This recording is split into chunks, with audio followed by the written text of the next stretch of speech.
Halo semuanya, jadi aku Keisha. Aku Dara. Oh, Chelsea. Nah, di video kali itu kita mau ngebahas satu kasus yang belum lama ini sempat viral. Kalau nggak salah kasusnya itu tentang seorang istri yang ngalamin kekerasan dalam rumah tangga oleh suaminya ya, atau bisa disebut KDRT. Kalian ada yang tahu nggak? Ini sempat viral. Yang anaknya diperkosa sama pemilik kos itu kan? Ya itu benar. Oh, itu sebenarnya tuh kalau nggak salah aku baca-baca itu tuh kasus itu tuh kejadiannya tahun 2020. Iya, 2020. Tapi baru booming pertengahan tahun ini. Ya benar, lebih tepatnya bulan Juli sih baru. Gue kurang ngerti sama kasusnya. Jadi kronologinya tuh kalau dari awal gimana sih? Jelasin dari. Jadi gini lah, oke. Ada satu akun TikTok ibu-ibu namanya Desi. Nah, di situ ada beberapa bukti-bukti kalau anaknya diperkosa sama pemilik kos dan temannya. Tapi nggak lama kemudian akun itu ngeposting kalau Bu Desi ternyata korban kekerasan dalam rumah tangga atau bisa dibilang KDRT. Jadi keluarga Bu Desi ini ngalamin dua masalah atau dua kasus sekaligus gitu? Enggak loh Ci, jadi tuh gini, awalnya tuh Bu Desi ini ngalamin kekerasan kan dalam rumah tangganya atau KDRT lah, yang dilakuin sama suaminya. Terus dia ngerasa kayak nggak nyaman dong harus hidup seumur hidup sama orang yang suka ngelakuin kekerasan. Maka dari itu dia pisah lah atau cerai gitu dari suaminya. Habis itu tuh Bu Desi ini tinggal di salah satu kos-kosan yang ada di Medan sama anaknya tuh dia, semua anaknya dia yang bawa. Terus tuh ada satu anak ceweknya yang masih umur 4 tahun itu ngalamin kekerasan. Ngalamin pemerkosaan yang dilakuin sama bapak kosnya sendiri. Tapi tuh pemerkosaan tuh gak cuma sekali doang, tuh berkali-kali. Nah, yang pertama kan sama bapak kosnya. Kalau yang seterusnya tuh ada pelaku lain juga, itu dari teman-teman bapak kosnya. Jadi bisa dibilang tuh anak itu dalam satu kali pemerkosaan itu dilecehin lah ya sama banyak orang. Jahat banget bapak kosnya. Terus tadi katanya Bu Desi ngeposting bukti-bukti dari kasus ini di sosmed. Mau lihat dong, boleh kali spill. Ya kan, jahat banget bapak kosnya. Ini aku tunjukin ya video sama foto pernyataan Ibu Desi dari akun Instagramnya.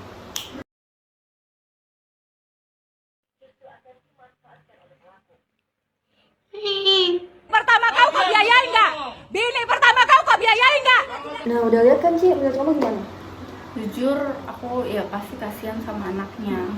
Kayak dia baru umur segitu tapi harus ngalamin yang nggak wajar banget. Sejahat itu ya pelakunya. Kayak mereka nggak mikirin apa gimana perasaan anaknya. Seenggaknya mikir deh gimana kalau anak mereka yang jadi korbannya. Terus bentar, aku salvok sama video yang nunjukin ibu-ibu lagi di polsek. Terus ibu-ibunya tuh kayak teriak-teriak di sana. Itu dia kenapa? Jadi gini Ci, di situ ada Ibu Desi sama ibunya. Mereka itu mau ngelaporin kasus KDRT yang dialami sama Bu Desi ini sama kasus pemerkosaan anaknya. Tapi dari info-info sih katanya polisi nggak mau nerima laporannya. Dalam artian polisinya itu nggak peduli.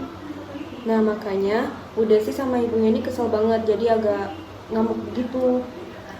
Mereka ngerasa nggak dapat keadilan soal perlindungan anak. Nah, saya tuh nih ya, dari info-info yang aku baca, terus yang aku lihat dari beberapa orang yang sempat nge-reaction kasus itu atau di podcast-podcast yang dihadiri sama Bu Desi tuh, katanya pihak polisi ini tuh kayak nggak peduli atau nggak mau nerima laporannya tuh karena Bu Desi ini nggak memenuhi syarat. Terus yang masalah visum itu, ya jadi itu salah satu syarat melaporin tindakan kayak itu harus ada visum kan. Nah, visum ini otomatis harus dari rumah sakit. Cuman tuh katanya pas Bu Desi ke rumah sakitnya tuh nggak nerima kegiatan visum tanpa ada surat permintaan atau persetujuan dari polisi. Jadi tuh istilahnya kayak mereka tuh saling ngoper-ngoper. Bu Desi kalau ke polisi duluan harus ada surat visum dari rumah sakit. Sedangkan kalau ke rumah sakit dulu itu harus ada surat permintaan dari pihak polisnya itu. Jadi kayak oper-operan gitu ya. Terus pihak perlindungan anaknya gimana? Kok kayaknya nggak kelihatan kerja gitu? Nah itu juga dipertanyakan. Di sini tuh lembaganya nggak ada yang kerja sama sekali. Tapi oke lah polisi, maksudnya oke lah kalau memang ternyata Bu Desi ini nggak mungkin memenuhi persyaratan untuk ngajuin laporan. Cuman seenggaknya polisi atau LPAI, Lembaga Perlindungan Anak, itu bantuin Bu Desi untuk memenuhi persyaratan. Kalau itu aku setuju lah. Masalahnya korbannya itu di bawah umur. Dan kasus KDRT ini kalau didiemin aja, si pelaku itu bakal keenakan dan bisa saja ngelakuin hal yang sama ke istri barunya gitu. Nah, aku setuju tuh sama kamu, Ci. Kan tadi kita udah tahu ya, kalau banyak lembaga-lembaga di Indonesia tuh yang kerjanya tuh nggak sesuai sama fungsinya, atau bisa dibilang mereka bingung lah mereka tuh mau kerja apa, padahal mereka udah tahu dong posisi mereka. Kayak polisi harusnya negakin keadilan atau perlindungan untuk masyarakat Indonesia, tapi tuh enggak. Dan LPAI juga nggak ada ngebantu sama sekali sama kasus ini, padahal korbannya tuh anak-anak. Seenggaknya dari 2 kasus itu adalah 1 kasus yang dibantu gitu loh, supaya korbannya tuh juga ngerasa dilindungin dan pelakunya tuh ngerasa jerak karena udah dihukum. Nah, habis itu tanggapan kalian gimana sih sama kasus ini? Kayak kira-kira kasus ini tuh harus ditanggepin kayak gimana? Polisi tuh harusnya kayak gimana gitu loh untuk nanggepin kasus ini?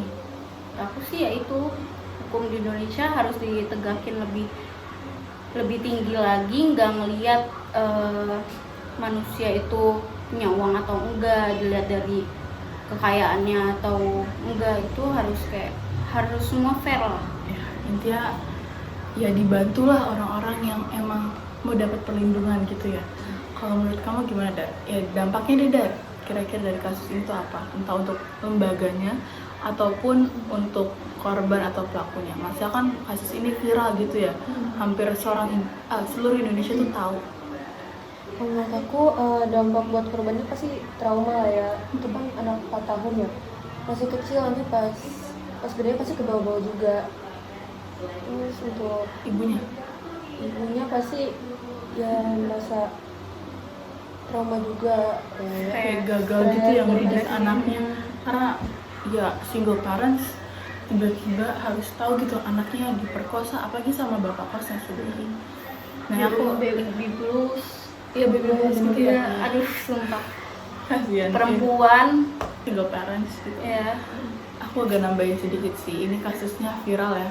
Terus jadi tuh semua orang tuh tahu kasus ini, dan jadi mereka tahu dong kinerja lembaga-lembaga di Indonesia tuh kayak gimana. Dan jatuhnya tuh orang Indonesia bakal ngecap Indonesia tuh buruk, maksudnya hukum di Indonesia tuh kurang diperlakukan untuk semua orang, untuk semua rakyat, dan perlindungannya tuh juga kurang. Dan itu udah jelas bakal ngejelekin lembaga itu sendiri. Mungkin dari kasus ini semoga aja lembaga-lembaga di Indonesia itu bisa nerimalah kritikan-kritikan dari orang-orang yang nanggepin kasus ini gitu. Udah, mungkin sekian dari kita. Assalamualaikum warahmatullahi wabarakatuh. Oh, udah. Assalamualaikum warahmatullahi wabarakatuh. Nara mah nggak serius.